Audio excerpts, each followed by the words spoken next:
முகூர்த்த நேரம் முடிய போறது. பொண்ணு மாப்பிள்ளை அழைச்சிட்டு வந்துருங்க.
இந்த புஷ்பத்தை கையில வாங்கிக்கோ.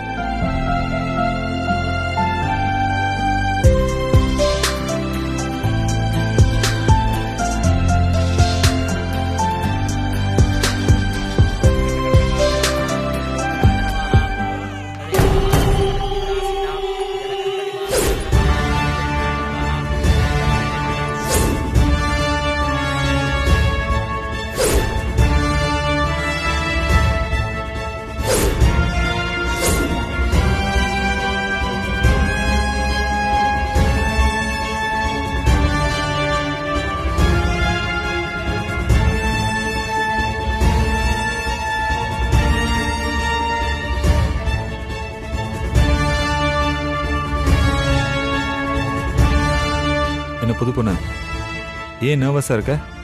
நான் தான் கூட இருக்கேன்ல. ரிலாக்ஸ் ஆரு.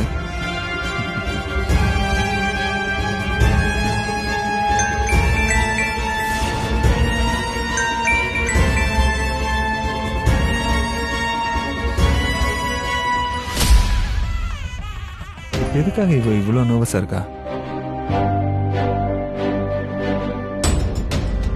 மித்ரா, என்னாச்சு? எதுவும் உடம்பு எதுவும் சரியில்லையா? அதெல்லாம் ஒன்றும் இல்லை, நல்லா தான் இருக்கேன்.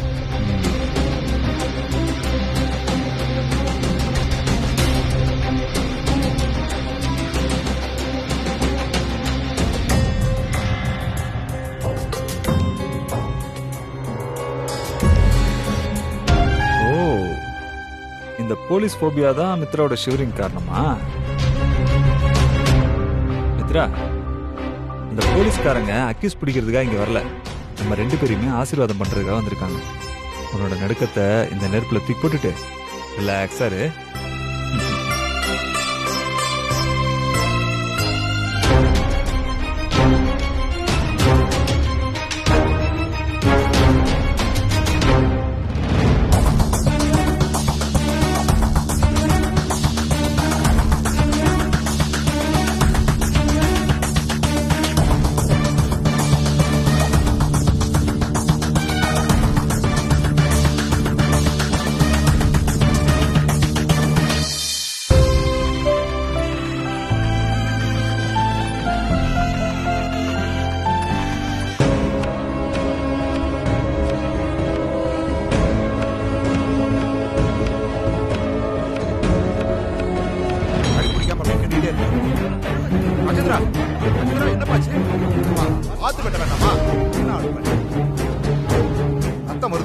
சரி எந்திரி எந்திரி எந்திரி மெதுவா எந்திரி எந்திரிப்பா ஒன்னும் இல்லை பார்த்து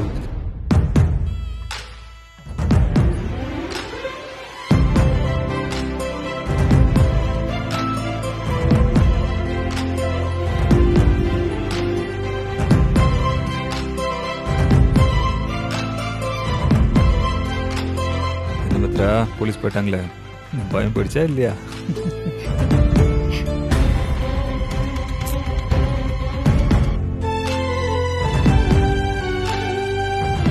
சௌமியா, ஜோடி பொறுத்த அம்சமா இருக்குல்ல.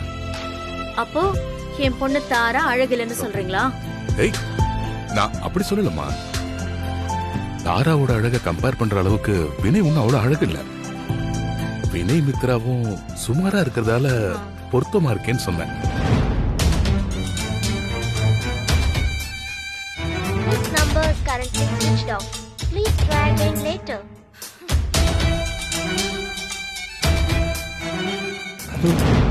தாரா ஹாப்பி.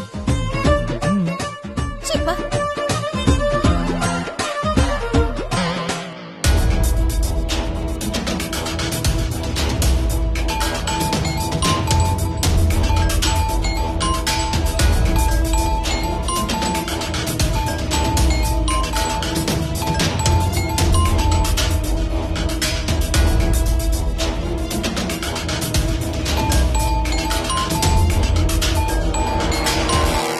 ஹலோ மேடம், நான் சசி பேசுறேன்.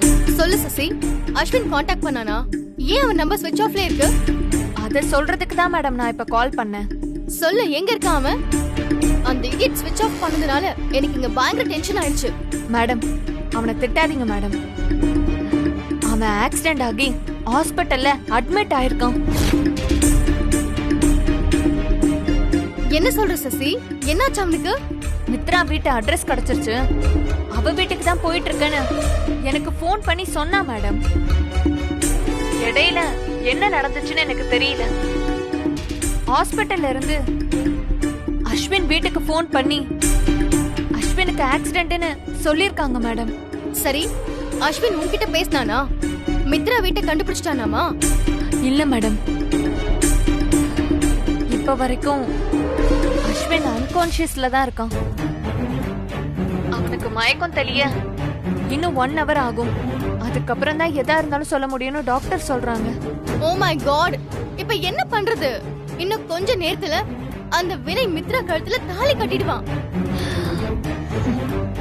டோட்டல் பிளானுமே சொதப்பிடுச்சு. வினய் கிட்ட இப்படி அசிங்கப்படுவேன்னு நான் கொஞ்சம் கூட எதிர்பார்க்கல. ச்சே.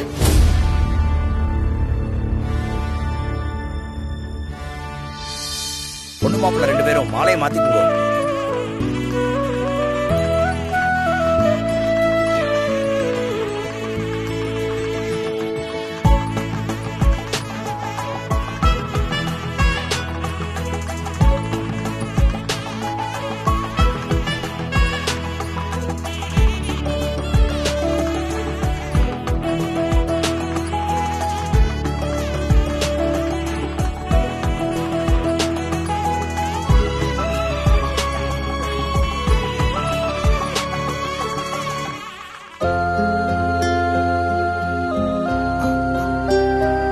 ராஜேந்திரா, நீ நேத்து இருந்தே ஒரு மாதிரியா தான் இருந்த.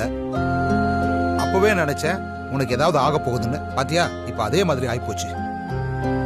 அதான் சொன்னேனேப்பா, இங்க வந்து இறங்குனதுல இருந்தே என்னமோ மாதிரி இருக்குன்னு. அது சந்தோஷமா துக்கமானு சொல்ல முடியாத ஒன்னா, இனம் புரியாத ஒன்னா இருக்குப்பா. ராஜேந்திரா, நீ முறையா குடும்பத்தை விட்டு வேலைக்குன்னு இவ்வளவு தூரம் வந்திருக்கல்ல, அதனாலதான் உன் மனசு தடுமாறுதோ என்னவோ. எல்லாத்தையும் ஆசீர்வாதம் வாங்கிட்டு வந்துருங்க. வசந்தி, போமா. போ.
மாப்பிள்ளை பாத்தியா? எத்தனையோ கல்யாணத்துக்கு போயிருக்கோம், ஆனா இப்படி ஒரு ஜோடி பத்ததை பார்த்ததே இல்லப்பா. ஏன்பா இவங்க என்ன நம்மள மாதிரி அன்னாடங்காச்சியா? வெயில் காணாம வளர்ந்த பிள்ளைங்கப்பா, அப்படித்தான் இருப்பாங்க. அட நீ வேறப்பா, பையன் தான் வசதி வாய்ப்பு, பொண்ணு நம்மளை விட கீழே அனாதை ஆசிரமத்துல வளர்ந்துருக்கு. என்னையா இது ஆச்சரியமா இருக்கே. அதுவும் அவங்க ஹாஸ்பிட்டல்ல வேலை செஞ்சுட்டு இருந்த பொண்ணா. பொண்ணுக்கும் மாப்பிள்ளைக்கும் லவ்வா இருக்கும் போல. அதான் கோபுரத்துக்கும் குடிசைக்கும் சம்பந்தம் நடக்குது. அப்படி இல்லைன்னா இப்படி ஒரு கல்யாணம் நடக்குமா? அது சரி, நான் எந்த மண்டபத்துக்கு வேலைக்கு போனாலும் நான் உண்டு என் வேலை உண்டுன்னு கிச்சனை தாண்டி எங்கேயும் போக மாட்டேன். அப்படிப்பட்ட எனக்கு அந்த பொண்ணு மாப்பிள்ளை பார்க்கலான்னு ஆசையா இருக்கு. ராஜேந்திரா வாயேன், ஒரு வாட்டி அந்த பொண்ணு மாப்பிள்ளை போய் பார்த்துட்டு வந்துருவோம். நான் வரல முருகேசா, நீ போயிட்டு வாப்பா. பாப்பா, அப்படி என்னதான் அந்த பொண்ணு மாப்பிள்ளைக்கும் பொருத்தம் இருக்குன்னு பார்த்துட்டு வந்துருவோம். ஆமாமா, கெட்டி மேல கொட்டுற நேரம் வந்துருச்சு. வாங்க அச்சதை போட்டு ஆசீர்வாதம் பண்ணிட்டு வந்துருவோம். பாப்பா வாங்கப்பா. போய் பார்த்துட்டு பாப்பா, வா. சரி வா.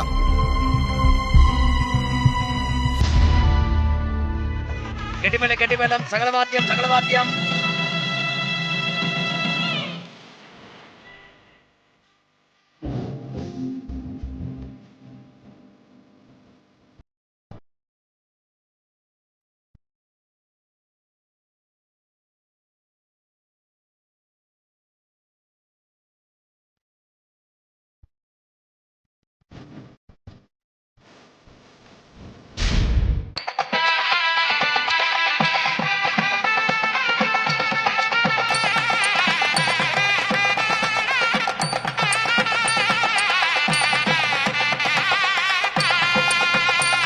சரி ராஜேந்திரா, நம்ம வந்ததுதான் வந்துட்டோம். இந்த அச்சதை போட்டு போயிடலாம். போடு.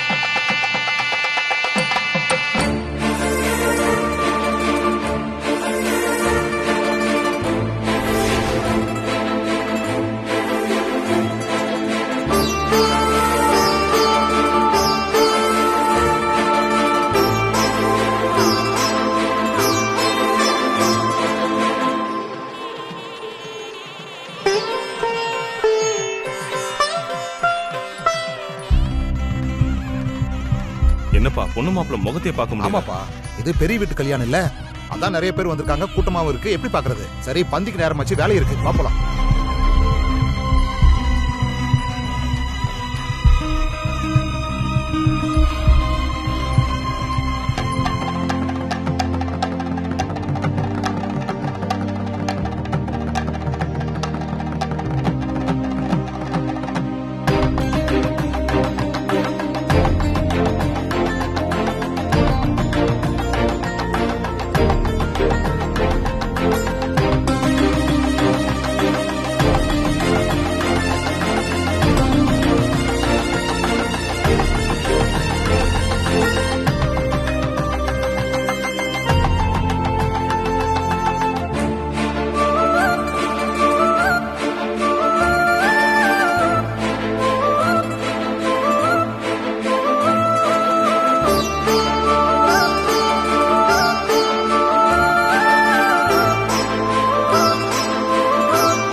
டேய் வினய், அவன் தாய் மாமன்டா, அவன் கால்ல விடு.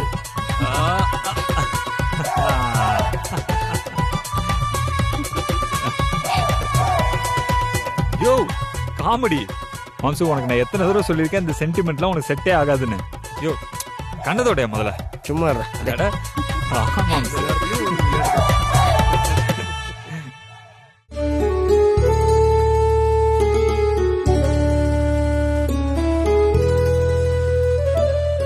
என் பையனுடைய இந்த கல்யாணம் வெகு சிறப்பா நடந்து முடிஞ்சதுக்கு உங்களுடைய பங்களிப்பும் ஒரு முக்கியமான காரணம். ஏன்னா இந்த கல்யாணம் ஒரு குறையும் இல்லாம எந்த தடையும் இல்லாம நல்ல விதமா நடந்து முடியணுமேன்னு எங்க 2 பேர் மனசும் அடிச்சுக்கிட்டே இருந்துச்சு. அப்படி எதுவும் நடக்காம நல்லபடியா நடந்து முடிஞ்சது கடவுளுடைய அனுகிரகம் தான் நினைக்கிறேன். எங்களோட ஒரே மகனான வினய்க்கு எல்லாரும் ஆச்சரியப்படுற மாதிரி கல்யாணம் நடக்கணுங்கிறது தான் எங்களோட பெரிய கனவா இருந்துச்சு. அந்த அளவுக்கு முடியலனா கூட ஓரளவுக்கு சிறப்பா நடந்துச்சுங்கிற அந்த மன நிறைவு எங்களுக்கு இருக்கு. இதுக்கு முக்கிய காரணமா இருந்த உங்களுக்கு ஏதாவது சிறப்பா நான் செய்யணும்னு நினைச்சேன். அதுக்காக தான் இந்த ஏற்பாடு. நான் கொடுக்கிற இந்த சின்ன அன்பு பரிசை நீங்க மகிழ்ச்சியா ஏத்துக்கணும். அதை கேட்டுக்கிறேன்.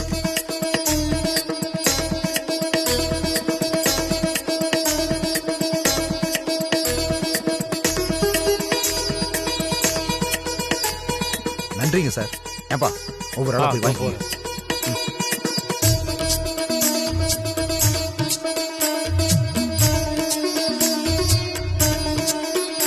ரொம்ப நன்றிங்கம்மா.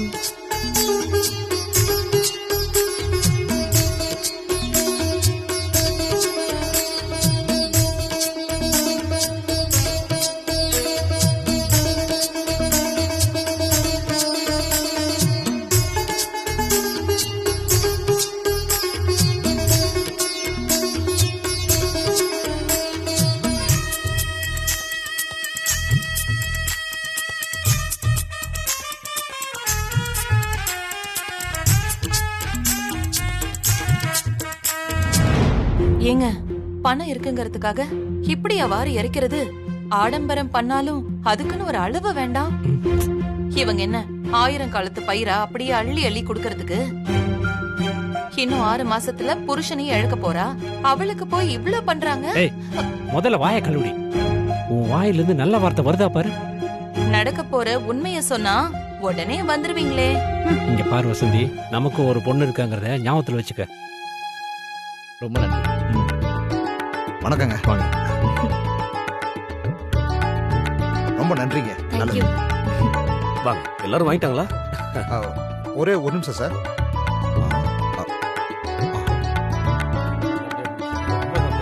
எல்லாரும் வாங்கிட்டீங்கல்ல? ரொம்ப சந்தோஷம் தானே? ஏப்பா சந்தோஷம். நீ போய் ராஜேந்திரன் கூட்டிட்டு வா. சீக்கிரமா போ.